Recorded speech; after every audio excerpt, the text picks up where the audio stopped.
Eh bien dis donc, je prends des risques pour vous aujourd'hui. Ici j'ai voulu monter pour arriver dans la ramure d'un Tetradium danieli.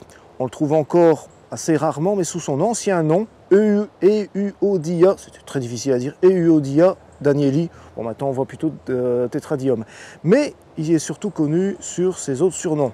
Arbre aux 100 000 fleurs ou arbre à miel. Ne le confondez pas avec le Sophora japonica, ça n'a rien à voir. Ici, non, le Tetradium fait partie de la famille des rutacées. Et la famille des rutacées, c'est la famille notamment des orangers. Et justement, la floraison, qu'on a ratée ici, hélas, la floraison entre juin et août se déroule en corymbes de fleurs blanc-crème. Elles sont surtout très odorantes et incroyablement mellifères. Donc c'est un arbre qui commence à être bien planté aux alentours des ruches parce qu'effectivement ça nourrit énormément les abeilles en été. Par la suite, après cette floraison, vous allez avoir des sortes de petits fruits comme ça, très jolis, en petits fruits. Je vais essayer de vous en détacher un, voilà. Vous en ai détaché plusieurs. Des petits fruits tout roses comme ça, avec des petites pointes.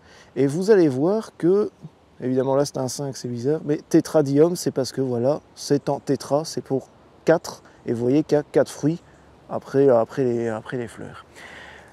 Alors c'est un arbre aussi qui va faire un feuillage, forcément, un feuillage caduc. Feuillage divisé en folioles, normalement c'est de 5 à 11 folioles. Et alors je vous en ai détaché une ici. Et alors c'est assez amusant parce que, je ne sais pas si on va le voir, il faut le voir au soleil. Ouais, on le voit très légèrement, ça va être compliqué de le montrer à la caméra. Il y a on dirait comme des petits trous, un peu comme le millepertuis. Or, comme le millepertuis, ce ne sont pas des trous, ce sont en fait des petites vacuoles translucides gorgées d'huile essentielle. Et alors quand vous froissez les feuilles, justement, ça sent super bon. Je ne sais même pas me définir cette fragrance parce que c'est assez atypique, mais ça sent vraiment très bon. Le feuillage, là justement, je suis dedans, il commence à jaunir après en automne avant de tomber, ce qui apporte encore des belles colorations automnales. C'est un arbre qui va pousser très rapidement. Alors, comme tous les arbres qui poussent rapidement, la plupart du temps, ce sont des arbres qui ont une longévité assez basse. Ici, la longévité entre 15 et 40 ans. Cet arbre vient de Chine et de Corée et au niveau de l'exposition, on va dire que c'est plutôt une exposition soleil non brûlant ou plutôt mi-ombre. Ici, il est entouré d'arbres, donc la mi-ombre est parfaite. Il y a quand même assez de lumière pour pousser, il n'y a pas de souci, mais la lumière est un peu tamisée. Le sol maintenant. Le sol doit être, il résiste très bien à la sécheresse, donc le sol doit être même sec, même relativement pauvre, mais surtout pas acide, donc neutre à calcaire, il résiste très bien au calcaire. Alors, il résiste bien à la sécheresse, mais donc par conséquent, il apprécie une terre bien drainée parce qu'il ne supporte pas du tout les sols humides en hiver. Donc faites très attention à ça, un sol très bien drainé ou tout au moins un sol bien sec.